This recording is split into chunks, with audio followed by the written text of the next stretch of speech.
Hi, everyone. Welcome to the snowy morning with Darien Library. We are in for a treat. We have Anna Gass doing a cooking demo for us this morning. She's the author of the Heirloom Kitchen, Heritage Recipes and Family Stories from the Tables of Immigrant Women. And it's not just a cookbook, it's the stories of these women and the recipes that they brought over with them when they came to America. And it's really touching as well as delicious. Anna originally is from Rhode Island. She went to NYU. After that, she enrolled in the culinary arts at the French Institute. And she worked for Martha Stewart Living, Whole Foods, Mad Hungry. She is a contributor to Food 52, Chowhound, and MSN. She has a wonderful blog, Instagram, and presence on social media. Anna lives in New Canaan with her 3 children, her husband, and a rambunctious boxer, Levi. Levi. Levi. I'd love to thank the Friends of the Library for supporting these programs, because without their continued help, these would not be possible. Hi, Anna. Hello, good morning. My name is Anna Gass. I am a chef and a cookbook author, and I am local. I live in New Canaan, so I am your neighbor. Thank you so much, the Darien Library, for having me today. And today we are going to be cooking from my cookbook, Heirloom Kitchen. As Kathleen mentioned, I went around the country cooking with immigrant grandmothers to get those stories that they had in their head and in their hearts, but they never wrote down. If you have, experience with a grandmother or a mother that is in the kitchen, most likely they don't write their recipes down, and it's a pinch of this and a cup of that. So what I tried to do was get everything converted into a standard recipe, and that's what I did here. There's 40 women in the book, representing 35 countries, and they are all immigrants to the United States. So they're all currently in the United States. They've lived the American dream, but they brought with them their homeland food and cultures. So today we are going to be celebrating my favorite immigrant in this book, my mother, Gina, and we're going to be making her arancini di riso, which is an Italian recipe for fried rice balls. If you've ever been to Little Italy in New York City, you may have had them. They're delicious. It is a cooked rice with a creamy mozzarella center and a savory prosciutto taste throughout. So I'm going to show you how to do that. It's actually quite easy, and they're a fantastic snack, great with a little sauce or a side salad. And I have to say, my kids love this recipe. So this is the finished dish. This right here is the book. And of course, just to give you a little introduction, because all of the women in the book were photographed. And we're starting here in Europe. And this is my mother. So if you do have the book, you can read her story along with the stories of all the other women in the book. I thought it was important to not only highlight their food, but how they came to this country, why they came to this country, and really how even today people are still realizing this American dream, coming to this fantastic country that we call home. All right, let's get started with the recipe. Now, what's great about this recipe is if you have leftover rice, or if you made a risotto, which is an Italian cooked rice dish, left over, you can do this the next day. If you don't, and you just want to streamline things, you can make the rice ahead of time. You're going to get 2 cups of arborio rice. I will be honest with you, because of the snowstorm, I wasn't able to go out. I didn't have arborio. So I'm just using white short grain rice, and that works great too. So things are substitution friendly. So arborio is great if you made risotto, because you do need arborio rice when you make a risotto. But if you just have regular grain rice, that works as well. And I know in our pantries, we do have that. So what I did was yesterday, I cooked up 2 cups of rice. So of course, when you make 2 cups of rice, it expands, it gets much bigger, it doubles in size. So you're going to have a nice amount of rice here.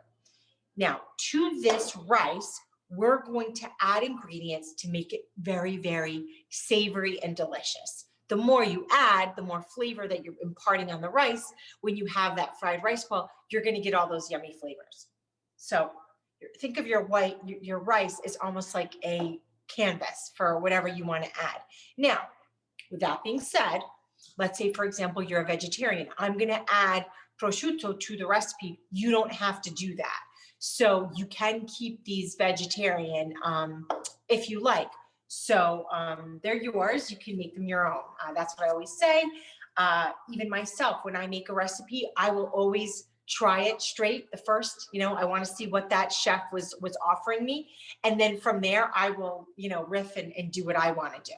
All right. So enough talking. I got my rice in here. It's been cooked. Now I'm going to add what I call the flavor bomb, the prosciutto. Now, what I did was I actually chopped it up very small and I fried it in the pan. And the reason I did that is it got nice and crispy. It really imparted all of those delicious flavors. Then I just drained it on a paper towel to get rid of all the excess oil, because obviously this is a pork product. There's a lot of fat. When it crisps up, that renders out the fat and you're left with a pool of oil in the pan. So you're going to want to go ahead and drain it on a towel. So that's just going to go right in. And because it's small and chopped up fine, when I mix it up, it's going to go throughout the rice. So everyone's rice ball has the same amount of prosciutto in it. All right, so that's our first step.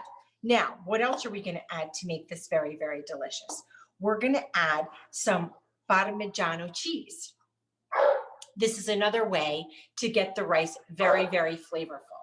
So I'm going to go ahead and I'm going to add that in as well. All right. Now, what else can I add here? I'm going to add my one beaten egg. The reason I'm going to beat an egg in here is because I want to make this bound. We're going to want this to be nice and tight together so that then when we fry them, they don't fall apart. So the egg provides a glue for us.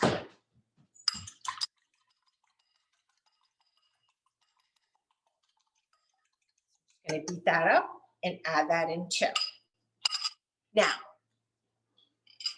the final ingredient for this is some chopped up parsley. Now, there are many that have children that do not like anything green in their food. Parsley, basil. So you can definitely leave it out. I love the flecks of green in it. I think it adds a nice flavor profile. I think it adds a little bit of color. But again, you know your family. You know what your kids will and will not eat. They will love these rice balls, but you don't want to keep them from wanting to eat it because they see a little bit of green in there. So you use your best judgment there. I know I hear people in restaurants all the time, no basil on the pizza, no basil on the pizza, because they're afraid their kids will not eat it. I did see a recipe, a quick question come through about the Parmigiano, and you are going to actually use in this recipe 1/3 of a cup of Parmigiano. All right, so I'm just going to go ahead and chop this up fine, because again, anytime you're making something that's going to be really anytime you're making anything, you always want your flavors evenly distributed. You never want to be eating something and one person has a whole bunch of prosciutto and then another one has none. Same thing with the parsley. So by cutting things up, really mincing things, same thing, with garlic or onion. Anytime you're doing that, you really want to have it small, because that just makes it really easy to distribute, and that makes sure that every little part of the recipe has all the flavors that you want in there. So I'm going to go ahead and add that parsley in. Move this board over to the side. And now we're going to mix everything together. You're going to want to make sure that your rice is cold. So if you do decide to make the rice right before you make this recipe, make sure, one thing that my mom does if she's in a rush, I think is really smart, is she'll lay the rice out on a baking sheet. Because if you lay the rice out, then obviously you're increasing the surface area and all of the heat will come off. See, that is Levi. He makes 3 to 4 guest appearances in all of my cooking shows because he is always certain that something is going to fall on the floor. So sorry about that. He will be making his rounds. Anna, there's a question about how would you make it vegan? How would you make this vegan? So to make this vegan, you're obviously not going to have the prosciutto. You're not going to have the parmigiano. And for your egg substitute, I would use whatever egg substitute you use in your vegan recipes. I know there's a couple of different options, but you know, if you really just wanted to fry these rice balls that way, you could. I would just, the only other thing that you could do is you could use breadcrumb to bind instead of an egg, but you would just, that's a tough one. I think you could do it, but you'd really have to take out most of the ingredients in the rice balls. But if you really wanted to just have that yummy fried, and I know they also have some cheese substitutes for vegan recipes, so you could try that just to have kind of like that fried rice ball feel. But you could just have to use an egg substitute because you wouldn't want to eliminate the egg. You could eliminate everything else, but you really can't eliminate the egg because it does hold the rice together. Now, I will tell you, this smells really, really good. So just this alone, you know you're going to have a nice filling because of the fact that you've added so many delicious ingredients to the rice. I'm going to sprinkle 1 teaspoon of salt on top. You don't need a lot of salt because remember, your prosciutto is cured. So any sort of cured meat has lots of salt in it. So you don't want to overpower the recipe with too much salt. So knowing that those little nuggets of pork are adding salt, you don't want to put too much extra. All right, now this is all good to go. I'm going to move this off to the side and we're going to talk about the little special surprise that you get inside of these rice balls. So someone's saying they were thinking about chopped sauteed mushrooms. Absolutely. And I will tell you, I have seen so many different variations of rice balls. So the trick is you can really add whatever you want to this. Just make sure, like I said, if you're using those sauteed mushrooms, I've seen them with peas, so many different things. If you don't have prosciutto, but you have salami or pancetta, so many different ways you can go with this. I think the trick is really just making sure that your add-ins, your mix-ins are chopped fine because you just don't want those chunky pieces keeping the rice ball from staying together. And I'm going to show you that too. But first, let's get to the delicious center of these rice balls. So what we do in my family is each rice ball in the middle has a tiny little nugget of fresh mozzarella, so that when you open up your rice ball, you break it apart, there is a molten, cheesy center. Doesn't get any better than that. So what I do is I take some fresh mozzarella, and you're going to need about 4 to 5 ounces total. You don't need a lot, and you don't want to put a lot in the middle because you want to make sure that when you're frying them, they melt.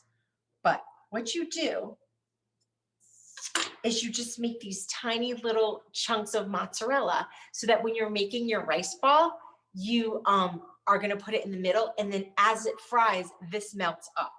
So it's a wonderful little treat surprise when you open up your rice ball. What I'm going to do, actually going to get my oil going over there. And we're going to make some rice balls. So what we're going to do here, get a dish, because we need a dish to put them on. I'm going to set up a little bit of an assembly line here because I want to make sure I have everything in front of me ready to go as I'm making these. And the main star of this is the breadcrumb. The breadcrumb is really up to you. I would just make sure it's very fine. I would not use panko for this recipe. It will break off of the rice ball when you're making them. You're really going to want to use, my mother loves Progresso. You can use 4C, even the store brand. It doesn't matter. Just make sure it's really, really, really fine. I wouldn't use homemade breadcrumb either, just because you're never going to get it as fine as the one from the store. The other trick is have a bowl of water, because when you pack that rice ball, we're going to put a little water on it because it just really helps seal everything in, and then it helps coat the egg. So it kind of has a double duty. My final trick when making rice balls is my ice cream scoop. I always joke about this ice cream scoop because I have never scooped ice cream with it. I use this for savory dishes. I use it to make meatballs, and I use it to make my rice balls. And the reason is, one, I'm gonna make sure that I get a consistent rice ball, meaning every one of my rice balls is gonna be the same size. If you have one small, one big, first of all, the kids are gonna fight over which one they want because they're all gonna look different. But the other reason, the more important reason, is when you're frying them, you want them all frying at the same time, because if you have small ones and big ones, your little ones are going to burn while your bigger ones are not cooking through. So I'm going to take my ice cream soup and I'm going to put it in my rice mixture, and I'm going to press it down. Hands are going to get a little dirty, but just make sure your hands are clean. All right. So I'm going to press it down, and I'm going to create a half moon. A half cylinder, as you would think, a half ball, like right this. I'm going to press it down, and now I'm going to put it out into my hand. So now I have it in my hand. Now I'm going to take my piece of cheese, and I'm going to put it on the top. After I put it on the top, I'm going to press it down, holding the rice. Now the main thing that we want to do here is make sure that that rice is fully covering the cheese. We don't want the cheese poking out because it will start to burn in the oil, and we don't want that. So now I'm just going to put that rice and hide my little surprise. We're hiding the surprise. Wet my hand in some water. So my hand is not dry, my hand is wet. And I'm just going to pack this rice ball with the water, keeping my hand nice and moist, and just creating a perfectly round rice ball. Just keep going around. I don't see the mozzarella. And as you can see, I've made a perfectly round rice ball. Now, very easily, this rice ball is compact, it's round, and it's wet because I use water on my hands. And now I'm just gonna drop it right in to my breadcrumb. Move it around. You don't need a lot of breadcrumb on this. You really just want to cover it up. And there we go. We have our rice ball. So now I'm going to put it in my dish, and I'm just going to keep going. And I'm going to make, this makes about 16 rice balls. So this is a nice appetizer. This is a nice meal. Another trick, if you want to do this, because at some point we are going to be entertaining again, hopefully very soon, is these make a great appetizer. Now, if you want a very hearty appetizer, you can make the rice balls way up, or you can forego the mozzarella center, use a smaller ice cream, and make little mini arancini. When I make the mini arancini, what I do instead of using the mozzarella in the middle because they're too small to stuff, I'll just take some shredded mozzarella and mix it up with my rice mix. So you're still getting that oozy goozy mozzarella, but it's not in the center. So you can make a whole bunch of these really small, or if you don't want to bother, or you're worried that you can't get the mozzarella in the middle, same thing. Add some shredded mozzarella. It'll be mixed out throughout. You're still going to get that yummy flavor, and you're not going to have to worry about getting the mozzarella in it. But I promise it's not that hard. All right, I'm going to make another one. Are there any questions while I make 3 or 4 of these? Because we're going to fry them up. Take my mozzarella in the middle, and then I'm going to press it down just like that. Going to get it so that it's in the middle. Put my rice around it. Someday we're going to make these in person so you can get nice. Now I see that I have a little mozzarella sticking out. This piece was a little bit bigger. No big deal. I'm going to take a little bit more rice from my mixture, and I'm just going to press it on top, and I'm going to hide it. Easy. There's a few questions out there, Anna. There's, yeah, let's see. through. Can you bake instead of fry? Yes, my mother has done that. Yes, these absolutely bake 350 degrees, line a baking sheet with oil, nice and then put them in. And then after about 10 minutes, flip them just so that you get that even browning. And one thing that I really want to try, which I have not tried yet. So if any of you ever try it, please DM me on Instagram at Anna F. Gass. I want to try them in the air fryer. So if any of you are really big air fryer fans and you make these in the air fryer, please tell me how they come out, because I think they're going to come out great. All right, see a little bit more of my mozzarella sticking out. This one really just wants to, show himself. There's another question. Are your 2 cups of rice before you cook so you can get 4, or is it 2 cups cooked? I think no, 2 cups before. Great question. Okay. Yes. So 4 cups. Yeah, and when you see in the book, if you have the book or buy the book, it's 2 cups. And we actually, in my family, we cook them in chicken stock. We cook the rice in chicken stock because it just imparts more flavor. So you can do chicken broth, you can do water, whatever you want. Again, if you're going vegetarian, you're going to do water.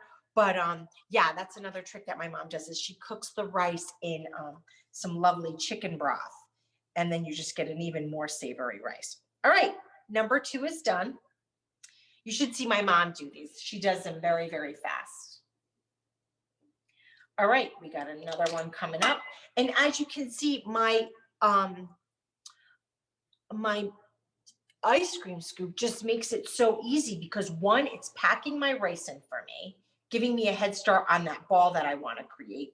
And it's creating a consistent rice ball size for me.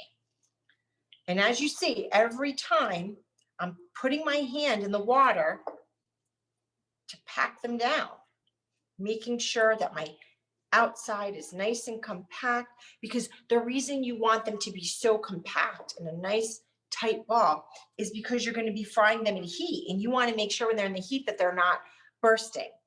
One person actually emailed me and she said, I made the rice balls. I don't know what I did wrong. They burst in the fryer. So it's pretty funny, because the woman was of Indian descent. And one thing I know is that Indians, and also many women in Latin America, is they rinse their rice before they cook it. And that's not something you want to do with rice balls, because we need all that starch.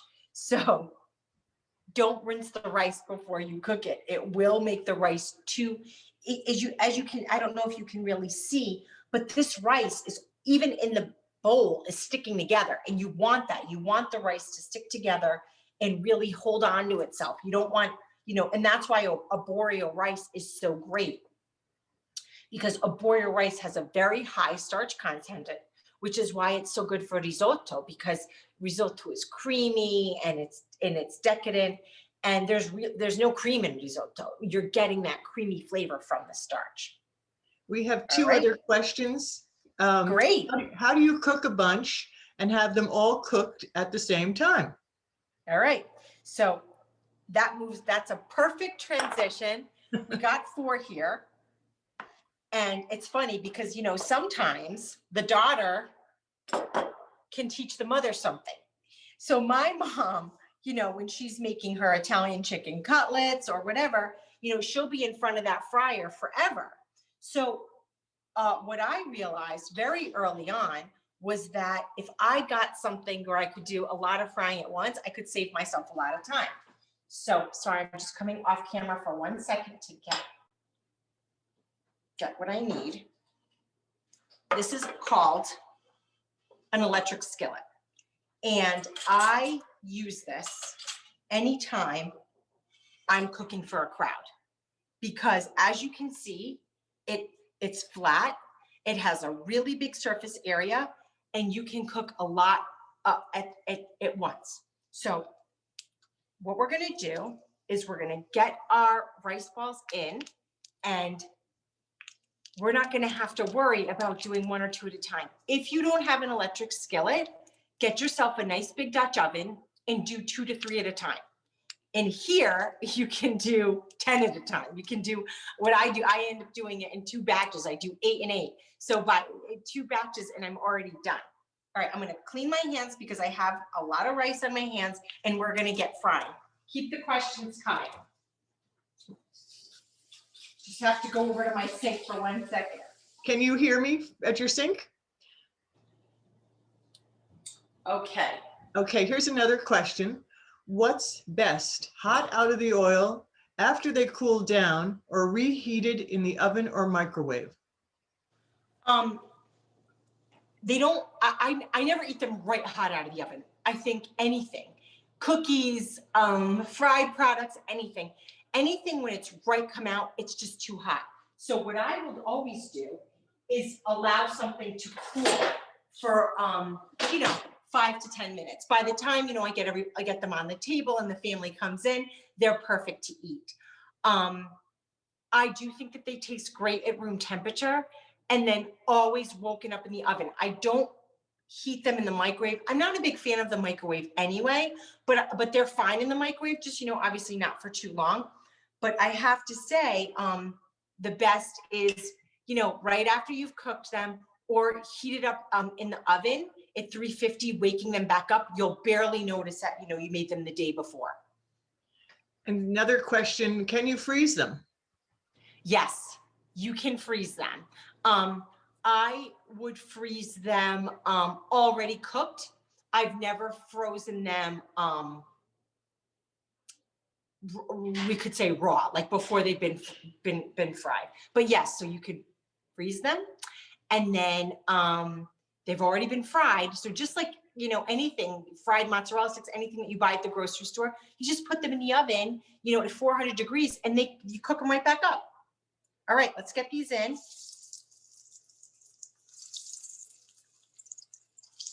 Now, you can deep fry these so that they're fully submerged, or you can do this where you're cooking them half and half. Either way, they're gonna come out great. In the electric skillet, just because it's so big, I usually don't have, I don't put in all that much oil to get them all the way up. So I'm gonna move them around. If you put them in a Dutch oven, they'll fully submerge, but you should still just kind of make sure that they're not sticking to the bottom. And, these really don't take very long to cook. You're gonna have your vegetable oil at about 350 degrees, vegetable oil, canola oil. I wouldn't use olive oil for this recipe. And you're just gonna roll them around. And you can see, look at that, they're already getting beautifully brown. And what's really nice, the prosciutto is getting crispy. So your prosciutto on the outside has a nice little crust to it. And then you have your really warm ones on the inside. And then what I just do is I get a baking sheet, I line it with paper towel, and that becomes my landing pad for my cooked rice balls. We have another question. A friend is asking, what size electric fryer? And she mentions they all had them in the old days. The electric fryers, these? Yeah. I have to tell you, I love it. This one is, I got it off of Amazon. I have to tell you, it's not expensive. I think it was maybe $30, $30, $40. Mine is a Presto. I would say it's probably about 9 by 13 if I had to guess. But like I said, and I'm not a big fryer. And again, this is not a deep fry. When I'm making chicken cutlets, Italians, we call them chicken cutlets, but it's chicken cutlets, eggs, breadcrumb, and you just fry them up. I always use this, and it's a shallow fry. I don't even put that much oil in, but they all cook up evenly. They cook up so fast, and because of the large surface area, I can do 7, 8 cutlets at once. I do pancakes in here, and that doesn't even have any oil. That's just a little butter on the bottom. And the great thing about the electric skillets is they're nonstick. I should really do a commercial for electric skillets. Here's another question. How do you control the splatter and the proper heat for the oil when you are adding more and more? Okay, that's a great question. So again, another sell for the electric skillet. You set the temperature on this at 350 and it keeps a consistent 350. when you're doing it on the stove. That's why I said to only do 3 or 4 at a time. You get it in there, you use a thermometer, which will bring your heat up to 350. You drop in 3 or 4, you're gonna see your temp drop, but it will come back up to 350, and you just try to keep it at that consistent 350. A splatter, that's just about being very careful. Using a slotted spoon when you're dropping them in, taking them out. I've been doing this for a very long time, but yeah, you're definitely gonna wanna be careful and making sure that you're keeping these moving around. And these are just coming out so great. What a great snow day treat. I hope you make these today. But as you can see, they're getting nice and brown on the outside. And what's happening is that inside cheese that we put in is getting nice and cooked, nice and gooey. You're not going to want the heat up above 350 because just remember, anytime you're frying something, you don't want your outside to get really, really dark and the inside to not cook. There is raw egg in this, so you do want this to cook through, even if you're not worried about the mozzarella on the inside. The other thing is if you put your oven on at 350, let's say you go crazy and you're making a whole bunch of these. Get them on the baking sheet, not obviously with paper towel, with, you can use parchment paper, and you can keep them warm in the oven, so, and that's also gonna, double insurance that mozzarella on the inside is gonna cook through. But these are almost ready. They're nice and crispy on the outside. I'm checking all my sides. They're completely cooked through. And that's an arancini di riso, everybody. They're easy, they're delicious. And like I said, if you're nervous about that mozzarella inside, make them without the first time. They're still so savory. You're gonna love them. What I wanna do here though, once these are cooked, I think we have to break one of these open, right, Kathleen? We got to get one of these open so we can see the inside. These look really, really nice. We would love to I'm see really one happy open. with the color of these. I'm gonna hold one up for you. Look how nice and brown that is. And it's a nice consistent brown because I made sure to just keep moving them around in the oil, right? I drain them.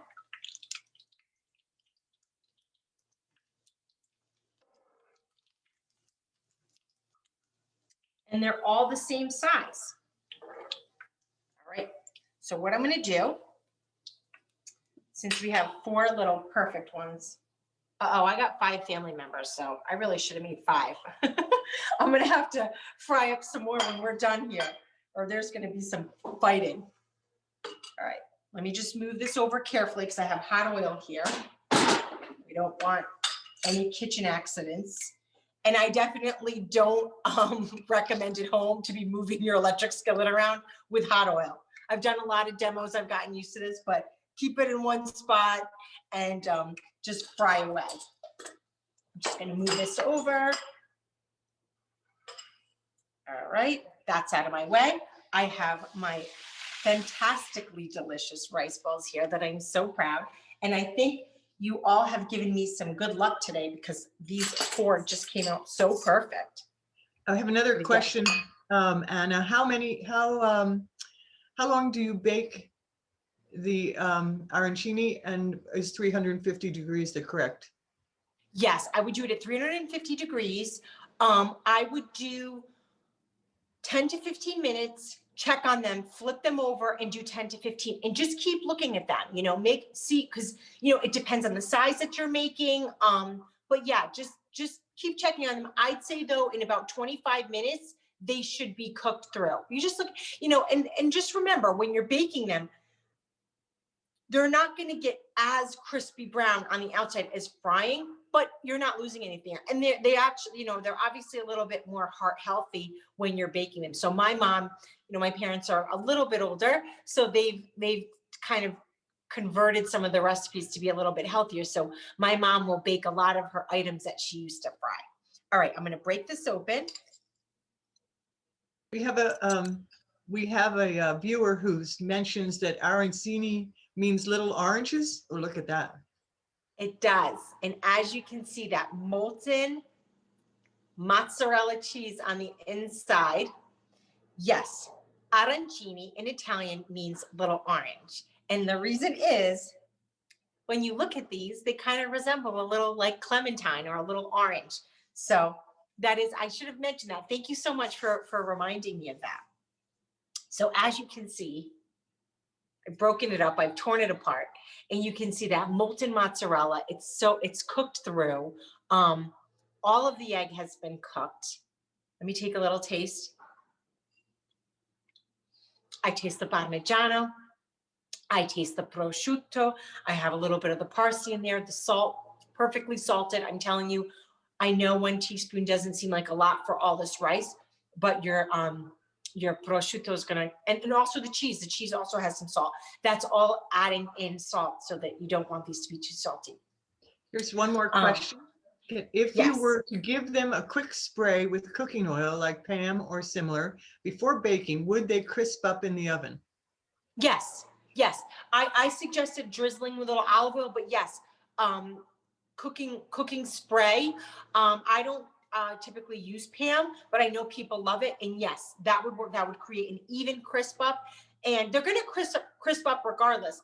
I just don't want you know really disappointed if it's not this deep dark golden brown that you're obviously going to get when you're frying. Any other questions?